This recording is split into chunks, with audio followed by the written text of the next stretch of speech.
Hello, everybody. Welcome back to another episode of Huffman Racing Radio, episode 26 to be exact. My name's Landon Huffman, and as usual, Seth and RJ are here at the table with me. How we doing, fellas? We're doing good. Ready to eat.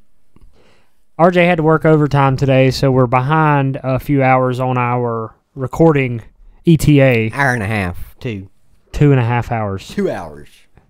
About 2 hours. 2 hours and 19 minutes. So while we were waiting on RJ, we tried to tackle a project on Seth's truck, but it didn't really work out too well. Huffman Racing does not own any extra deep sockets. No extra deep 7/8 sockets. Was too long. We were trying to put bump stops on his truck. Yeah.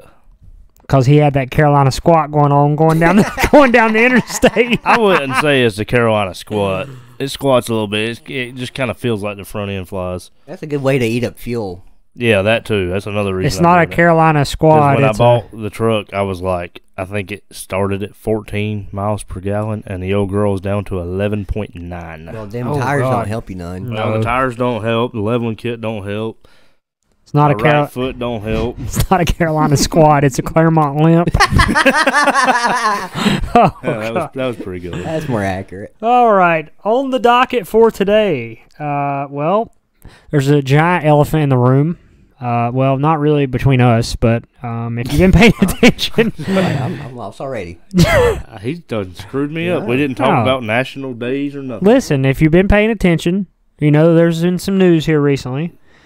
I'm not going to go into too crazy detail, but I will talk about it here in just a little bit. If you've been living under a rock, I'm not going to lie to you. I didn't look at what the national day was again. So would you like to enlighten everybody? Well, first and foremost, it's Dale Jr.'s birthday. It is. Happy birthday, it is Dale. Dale's birthday. I texted him. So did you text him?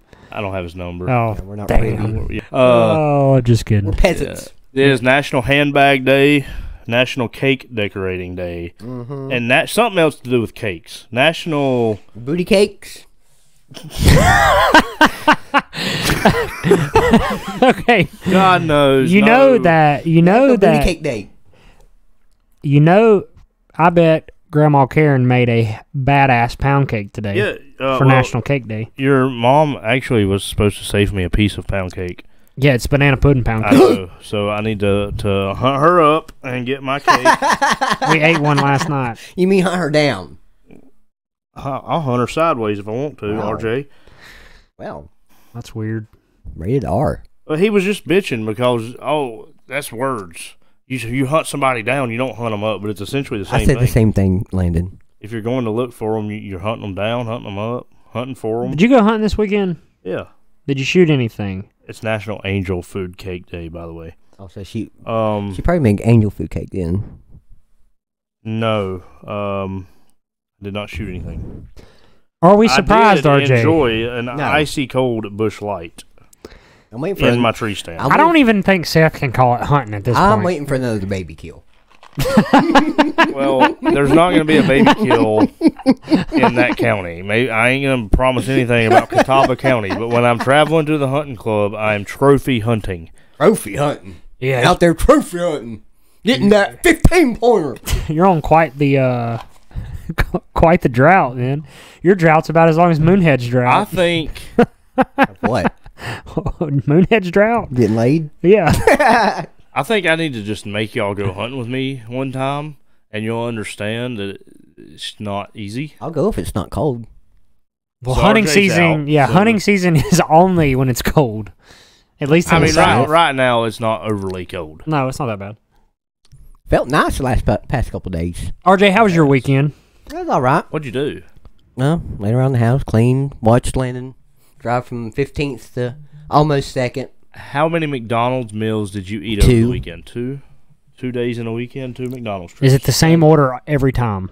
Every time. Do you eat breakfast at McDonald's? No, I do not like McDonald's. Wow, they got good breakfast no, burritos. they don't. The burritos are Well, good. their breakfast. No, Hardee's is the place. to Have eat you their ever had breakfast. their breakfast burrito? No, Okay, that's then not. I'm something not I would going to order. go to McDonald's and get a breakfast Hell, burrito. They're No. good.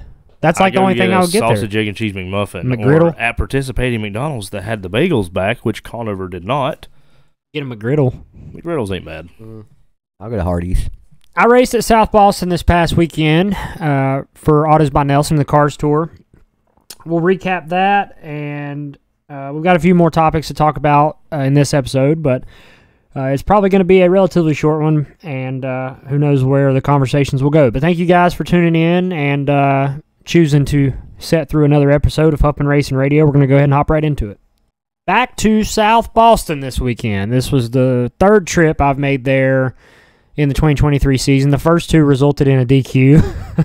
Well, second one shouldn't, but... Well, both of them were DQs. Well, they were DQs, but they were DQs by accident. The second one, for sure. By accident? Well, yeah, I mean... Well, it was definitely by accident. They didn't know that shock was wrong. They didn't. That was part of the problem. The shit wasn't labeled. Shit, I didn't mean to drop my cup motor in my late model. What is the definition of accident? Hold on, I'll look it up. Please not look on it up. Purpose. Okay, then that was what happened. So therefore, it was an accident. I can go on a tangent, but I'm not. Either way, the first 2 times I went to South Boston resulted in a disqualification. We ran third in the South Boston 200. First leg of the Virginia Triple Crown, and then we went back and sat on the pole in a weekly show, finished second in the race 1 and won race 2, and got DQ'd from that. You almost won race 1, didn't you? Yeah, came close, and both a shock problem. So, needless to say, South Boston has been good to me, but not so good to me this year. Ran good, just can't get through tech shed. So we went back for the Cars Tour, and had a pretty productive day both days as far as practice goes. We're in the top 10 basically the whole day, top 10 mid-pack to better. And then in qualifying, the car just didn't go. So we started 16th, which is the worst I've qualified in the Reynolds car all year. And in the race, we had a really good car. Just track position meant everything. We drove all the way up to 6th, and we're really bracing for 3rd. There at the end. How do you think you got your most track position? How do you think you got the most passes? Was it on a restart, or was it long run, or was it the short run? No, we had a good long run car. I was passing people. Yeah, I was passing people on the apron. I mean, that's the thing there. The track trends tight, which is very similar to Tri-County in the way they race. The tracks are obviously different, but the racing style, for whatever reason, is very similar, progressive banking-ish at both places, and the groove tends to move up, but then the groove also moves back down for those that can figure out how to make it work down there, and that's where most of the passes get made, especially through the mid-pack. As you get up towards the front, obviously, each pass gets more difficult. But we had a good car on the bottom. I mean, I was figuring out how to make it work, and, we drove all the way up to 6th. Like I talked about in the intro, if you haven't been paying attention over the last little bit, it was announced that I will not be returning to the 22 car for Nelson Motorsports in 2024, and Connor Hall will be my replacement. That's all we're going to talk about that. I'm not going to... How does it feel to kick off silly season? Yeah, feels fantastic. Being the one. I'm so thrilled to be the first major headline. That's to be expected, to be honest. If that's silly, 2024 is going to be real silly. Yeah, no kidding. I wasn't too totally surprised. I knew my situation going into this year with Nelson Motorsports, and that was to just drive it, fill in at a team that was struggling, which ultimately Barry couldn't sell the car, and that team has predominantly been a place where solid rental deals go with people that can drive and run up front, and it's sold now. The money comes in and out. 2024 got it sold now. They were in a position where they couldn't sell it, and ultimately that gave me the opportunity to hop in there and race. It was a great opportunity for me. We helped turn the program back around, got it back to winning ways. Got me in Car Store Victory Lane for the first time ever, which was really cool, and I've had solid runs, almost won a Martinsville Clock, so definitely can't complain in my camp. I had a feeling that something like this would happen. I was hoping maybe I would get an opportunity to sort of continue on what we've built this year, but not surprised that it's going to end like this. And I don't know, moving forward, maybe there's an opportunity for me to drive something for Barry in the future, maybe a Martinsville race or something. I don't know. We'll just have to see, but for the time being, I will not be in the 22 for 2024. Now, with that being said, we've got a lot of work to do, but there is the possibility of a number of things moving into 2024. I'm not going to go into those details yet. But they ain't none of your damn business. Until we have a better idea. But we are working hard behind the scenes. We're not going to go into details till we're neck deep in Yeah. a pile of shit. Yeah, pretty much. Nose deep. And then you will not hear from us for the next 4 to 5 months. Which is typical. That's typical Huffman Racing fashion. So I'm motivated and excited to see what's ahead. I'm a little disappointed with how it all worked out there in the end, but we still have 2 races left for Nelson, 2 Cars Tour races at Caraway and Tri-County coming up next Saturday. So I'm looking forward to definitely going back to Tri-County. I think we can win there, and we should be able to have a solid run at Caraway. But and then moving forward from that, just going to have to work really hard this offseason to try to line up some opportunities and see where that takes us. As far as South Boston goes, another solid top 10 for us, 6th place finish. We've been right on the cusp of breaking into that top 5 every single week. That's the second 6th place finish, 3rd top 10 outside of Tri-County, which was a top 5 for us and a win, obviously. Was Tri-County your only top 5? Yes. I finished 6th at Wake, 6th at South Boston, 8th at Ace, and then 1 Tri-County. If we'd had track position at South Boston, I think I'd have had a shot at least running in the top 3. No, you put them balls up on the dash and go. All right, RJ. One thing that was pretty cool about South Boston was Kenny Wallace. Back in an asphalt race car, drove for Marcus Richmond and RNS race cars. Kenny was fantastic all weekend for the fans. His normal Kenny Wallace self, very engaging with the crowd, and had a really good turnout as far as the crowd goes, which South Boston always does.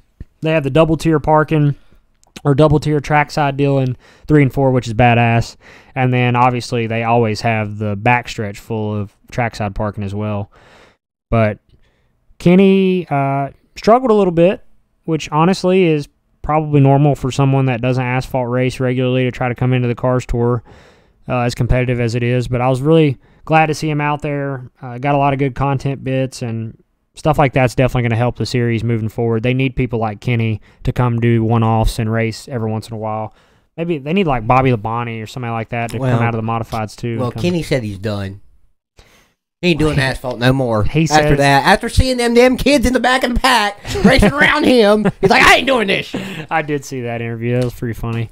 I mean, Kenny wins on dirt, so yeah. I'm sure if he did it more than just once randomly, and it was a hell of a field too at South Boston, which Tri-County wouldn't have been any easier. That was a big ass field too. But if Kenny did it more regularly, he would definitely be more competitive, I think, just as any would with the caliber of racing talent and the pedigree like somebody like Kenny Wallace has would. They would eventually get more competitive. As Bobby Labonte won at Tri-County this weekend. He did. Bobby Labonte won the Smart Mod race, which is pretty cool. I think he was on like a 2-year drought, I think, from winning in the Smart Mod Tour. Had old second place had a few more laps, I don't think he would have got him. Yeah. They have a different tire strategy in that deal where you can take one tire whenever you want. So some people, I think Brian Lofton took his early in the race and got some track position, and Bobby passed him there at the end. But it was a pretty solid race from what I had seen. I watched the highlights. I need to go back and watch the whole thing. Rich raced at Tri-County this past weekend. Career best. P8. Shout out to old Rich Hudson. The old... We need a nickname for him. I was going to say the Hudson Hornet, but you just can't do that. No. It's, I don't, God, what's a good name? Drop it in the comments. Cheryl's Ford Salamander. Nickname should be. Cheryl's Ford Salamander. The Cheryl's Ford Slug. He might live in Denver, actually. No, he's the Denver Dynamo. Rich Hudson from Denver, North Carolina, the Denver Dynamo. Richard Hudson. Driving the White 8. That's the White Knight, the reincarnation of Dick Trickle. Oh, God. Happy for Rich. That was only his 3rd ever start, and the first 2 he crashed, so he made it through a race without crashing, and top 10 finish. He barely escaped catastrophe in qualifying. Yeah, he did self-spin in qualifying. Almost hit the tractor tire entry to turn 1. Yeah, but we saw that middle of 3 and 4. Yeah. We saw that coming. So, glad he didn't. I'm going to have to talk to Rich, because he spun out on his first lap, and instead of turning around, going backwards, getting a run to make his second lap, kept going. He turned around, went backwards for a little while, then turned back around, took his white flag, and then just pulled in. What? So I'm not sure. What? Yeah, we're gonna have to discuss what happens when you spin out, especially if it's on lap 1, to try to get your second lap in at least. Come to the green. I was looking at qualifying, and I seen all the qualifying times, and dead last was Rich Hudson at a 42.8. So you cross the finish line as he's going down pit road. 42-second lap. Anyways, that's pretty much a recap of the racing this weekend. I was proud of our effort at South Boston. Proud of Rich for finishing in the top 10. And, moving forward, we got Tri-County next weekend in the Cars Tour. And I'm excited for that one, too. I think we can go have a good shot at winning and try to finish the year off strong. So this has been a topic in our group chat over the last little bit. And that is RJ wanting the Fighting Claw to reincarnate his racing career. Has it been a topic or an argument? Well, it's been a slight argument, but that it was a major argument Friday. It was not most situations where we're supposed to screaming. Most situations when us two are discussing a topic are usually from an outside committee would be considered an argument. When in fact, a lot of times that's basically just a discussion. However, I've come up with a solution. What's that? Mini cup. I've done told you I want to use both of my feet. RJ, listen, but those things did look. I watched that race. That did look. Beggars can't fun. be choosers, because Virginia Mini Cup, they are interested in helping us out. Oh, how so?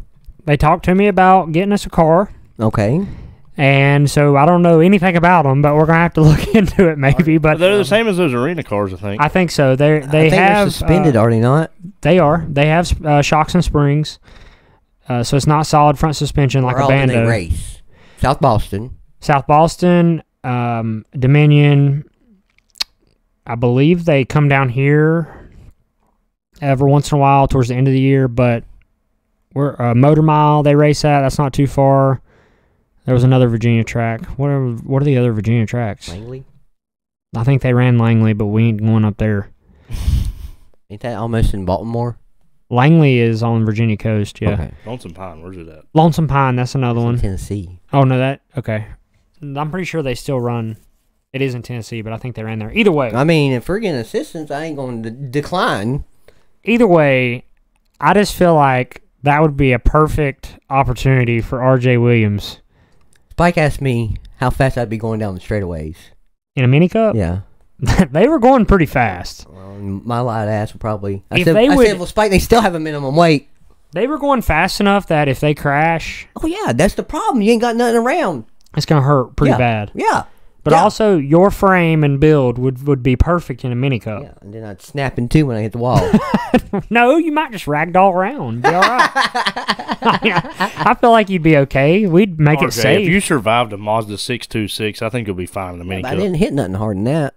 For those of you that don't know, RJ at one point did have a slight racing career. Mm-hmm. He had a pretty good practice career. Yeah, he had a practice career. He always made it through practice. RJ, what went wrong in the first endeavor? What went wrong? Well, I was the only one working on it, so I didn't have the brains Let's of be the honest. operation. What was the real problem?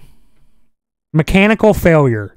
Radiator. No, no. It wasn't the radiator that Transmission. time.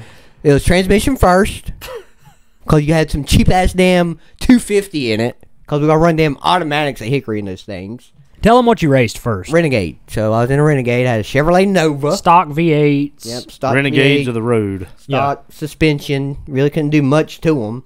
Although Charlie Neal one time cut the left side frame rail out of his and dropped it down and won all kinds of races in that thing. And then they told him not to bring it back.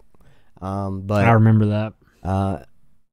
I mean, I got it pretty cheap, so I mean, I guess I had the normal problems a You poor actually, guy would. you actually owned 2 Renegades. Well, the first God, that first one. That first one. I forgot about that piece of shit. I went with RJ to pick it up, and he was so excited. And I looked at it, and I was like, I don't even want to touch this thing. Well, why did I broke? I didn't want to break your heart would've broke and my crush heart. your dreams. Where did Now you- I don't care. I'll do it. But Where'd you go back get then, that? Where'd you go get that one? Where at? was it, Seth? It was out past Salisbury. yeah, it was like Lexington. Wasn't it ran on a dirt track way or down something? Yonder somewhere. I don't know. It was down toward you area, I think. Wait, wasn't it just a frame? No, it was a car. It was a car. It didn't have. I don't think it had much a, had in a it. motor in it. No, hell no. Yeah, it was a roller. Yep. What'd you pay for that? You remember? I think like $700. We rented a U-Haul to go get it too. Yeah. What'd you pay for the other one? It was race ready, right? 25. You only 100? gave $2,500 for that thing? Mm-hmm. 25, 3,000. 25,000.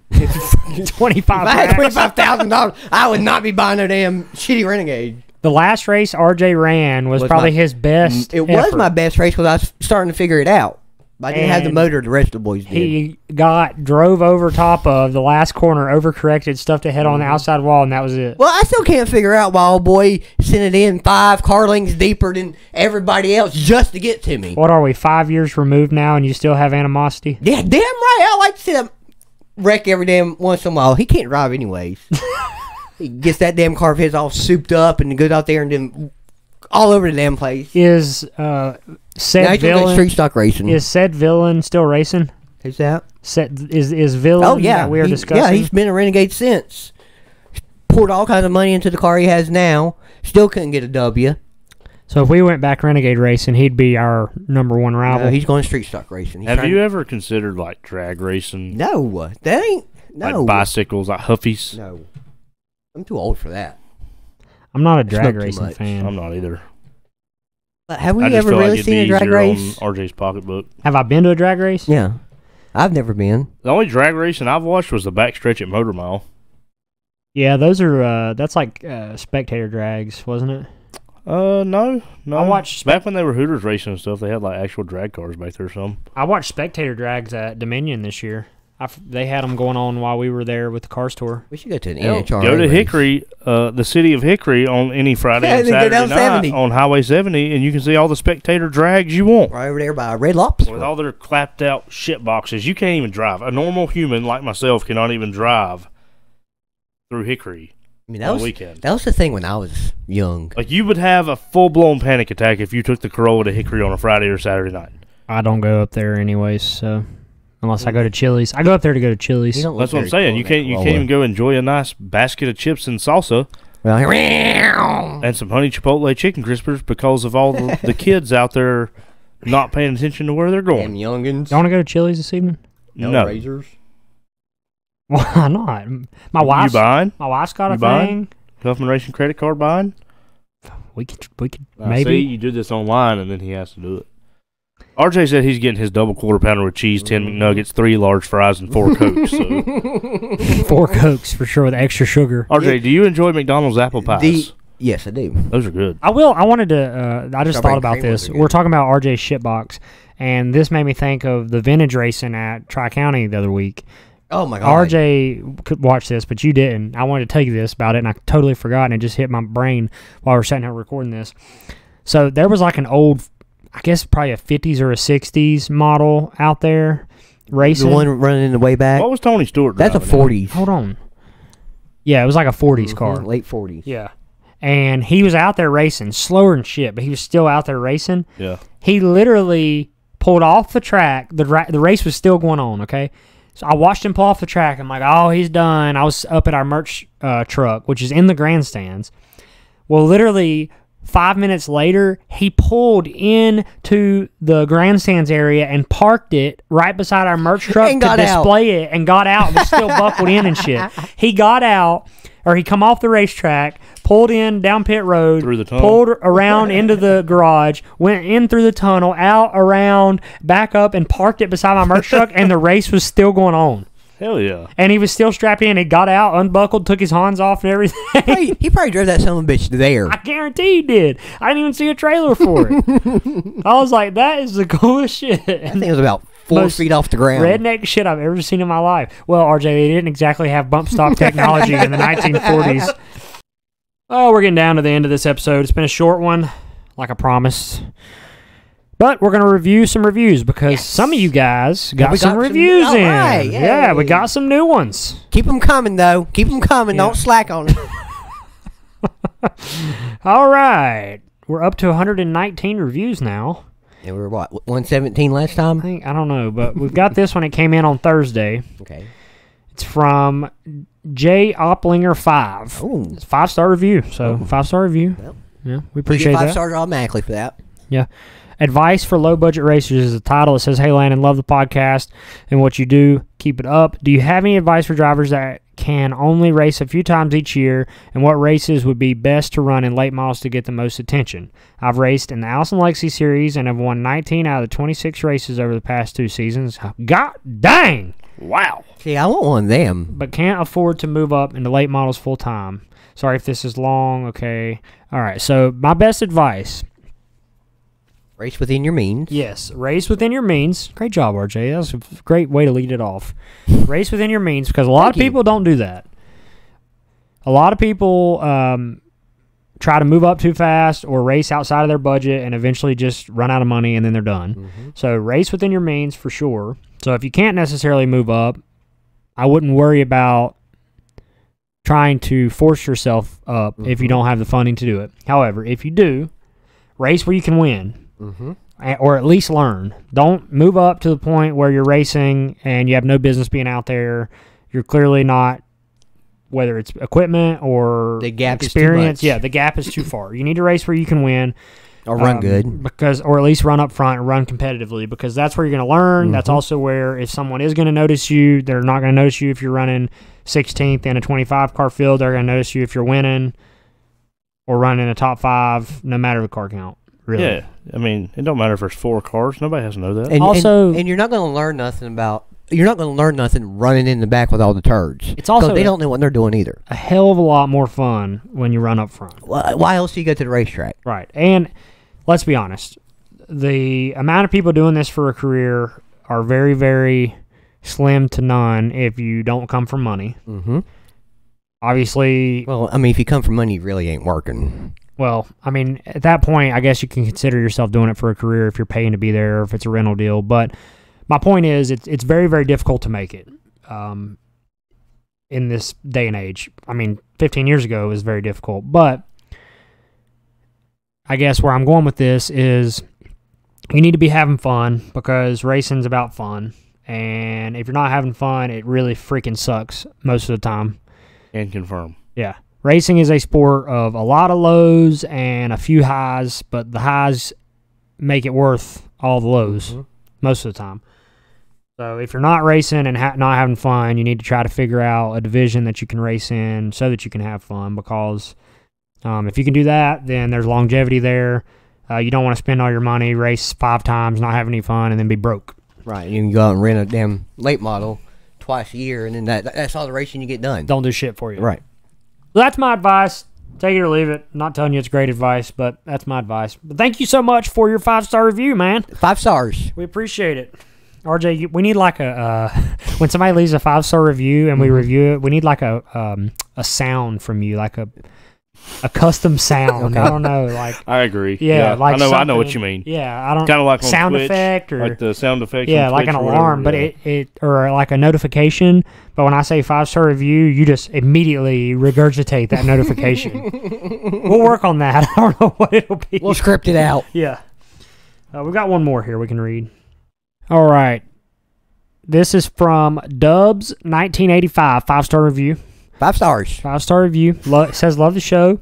Love the behind the scenes and breakdowns of racing adventures. Started racing this past year at Anderson Motor Speedway in mini stocks. Any advice for new rookies in the sport in general? I'm going to go back and say basically just what I said in the last one. You got to be having fun and you got to be learning, because that's the 2 main factors. If you're not doing those 2, then it's pretty tough out there these If days. you think about it, in each of the lower divisions, you learn the different types of. So I would say a mini stock is all about momentum.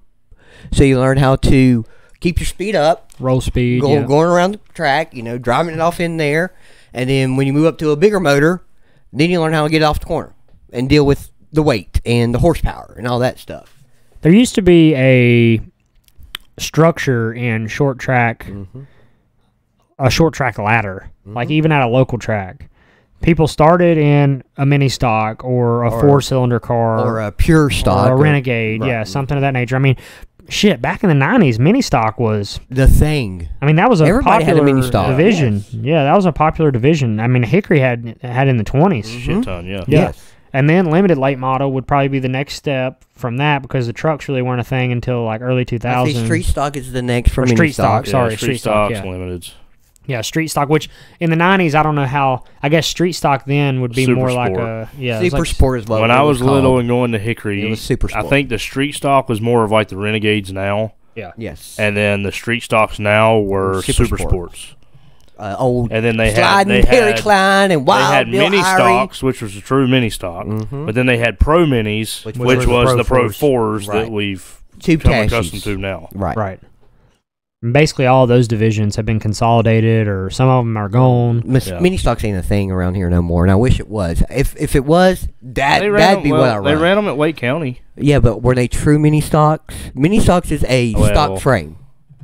Well, I don't know about the chassis. That one guy had the guy that won, his car looked like a mini stock should look. Don Wardo. He's out there in a mini stock. I don't know who that is. The 59, I think that's red and yellow. long gone. Red I and saw yellow on Facebook 59. somebody had bought that thing. Gosh, that thing that Yes. that it looked like an old dash car, Bondo. right? Yeah. It was an old dash The whole car. thing was Bondo. Yeah, so the Goodies Dash series actually at one Oh, point that's right. It was a dash car. Yeah, they were mini. I wouldn't call them mini stocks. They were in the 80s, 70s and 80s. They were mini stocks. Definitely mini stocks, because my uncle used to run mini stocks in the 80s, and he said that he had a motor in his mini stock that he can go dash racing with. Yeah, they were the same, So but they were pretty mean back then. late 80s and early 90s, When the they started series becoming race changed. cars. Yeah, they became race cars. Like when Dad ran in 1990, that was a race car. Yeah. And then They probably have stock front clips, but built center sections, maybe. probably, if I had to guess. I don't know for sure on the chassis itself, but either way, that's our advice, from the great Huffman Racing panel of knowledge. Mm-hmm. But I believe that's going to do it for episode 26 of Huffman Racing Radio. Thank you guys for tuning in, per usual. Thank you to all of our partners, High Rock Vodka, Bumgarner Propane, Longworth Bell Bonds, everybody that supports us here at Huffman Racing. Also, we Central have Carolina scale. Yeah, I was going to say, we have a announcement, which you're going to hear it first here, outside of all of our social media outlets, but Central Carolina Scale is coming back on board. Oh, Actually, we didn't talk about before news we to end. me. Well, before we end, we didn't talk about. Jesus Christ. We did not talk about. Hey, RJ, you're wearing a Central Carolina Scale hat. Damn right, I like my hat. Oh, telepathy. Mm-hmm. We did not talk about our plans over the next few weeks, other than me saying I'm running Tri-County next weekend. So this weekend, my dad has a car show in Cherokee, and we're off. We have an off weekend for the first time. I do. These guys have had off weekends, but I have an off weekend. And I'm off every weekend. I'm going to Cherokee with Dad. Are you going to actually work or hang out? I might work a little bit, but I'm going to I gamble figured. Friday He's night. going to be the public figure he's- that draws people over to the Dave's trailer That's why to they're coming up purchase there to see him. merchandise from Rob. Yeah. Yeah, I'm going to gamble on Friday in the casino. Imagine. Yeah, it's going to be a lot of fun. Uncle Bob, you going we with you? were going to race in 2024, but Landon is going to lose all of our funds this weekend. Nah, I'm a responsible gambler. You better not be using that Huffman Racing money. No, I'll probably take $100 and I'll go through it pretty quick, and then I'll go back to my room and sit down. Whatever you win, you divide by 5 or 6. Okay. Well, $6 don't go a long way, RJ. And unfortunately, Not in today's economy. In today's time, you can't buy shit for $1 anymore. Yeah, so. also, this coming weekend is the popular, long-awaited valve cover races Oh, up yes, in Cherokee. yes. JV is he told me today he had to go Oh, down I there and forgot get about his that. stuff ready to go. And he's got to pass tech on Friday. Yep. He's all excited about that. He's been ain't he? working on this for like Months. months. Yeah, for the last 3 Now, months. he's probably worked harder on his valve cover race cars than we've worked in the upper shop on real race cars. So to fill everybody in, the last 3 months, my grandpa has been on a mission to build a fleet of valve cover race cars, which are ran kind of like Soapbox Derby, or no, not Soapbox Derby, Pinewood Derby cars at this Cherokee car show, and he has a whole fleet built. Some of them probably more cheated up than others, but he's excited. He's going chasing after. I think it's like $400 or $500 to win, something like that. So if you divide that by pig and shit when he wins that. if you divide that by his hours put in, he's probably going to about make 25 cents. Yeah, about 10 cents an hour, possibly. But that'll be the most excited 10 cents an hour he's ever made in his life. So I'm hoping that the old Huffman Racing Southeast valve cover team is going to have good success this weekend. But next weekend, Vintage Huffman if y'all Racing. didn't know, Huffman Racing has about 12 different branches. we do Huffman Racing North, Huffman Racing South, Huffman Racing Southeast, Huffman Racing Maine. Yeah, primary, and then I keep on trying to get an E Huffman Racing, but he won't go for that. He's trying to get E Huffman Racing, but I just Outdoor sector. Huffman E Racing. yeah, we have Huffman Racing Outdoors. That's to be decided. Still working on that. Then next weekend, which I believe is the 21st, 21st. is the Cars Tour race at Tri-County. So I'll be there. We'll have a full merchandise truck. We'll have hoodies for the first time in 15 years. And is that when you're selling sheet metal? Yes, I'll have sheet metal. Excuse me. It's not sheet metal. Fiberglass. Yeah, I'll have race used sheet metal / fiberglass at Tri-County for sale at our merchandise truck as well. And then the weekend after that, we'll be at Tri-County Speedway. So we'll talk to you guys in between that. So we're not going to get ahead of ourselves. I don't want to make RJ's head hurt. But thank you guys so much for tuning in and listening to us ramble and talk. It's been a great episode, another episode of Huffman Racing Radio, and we'll see you guys next week. See ya.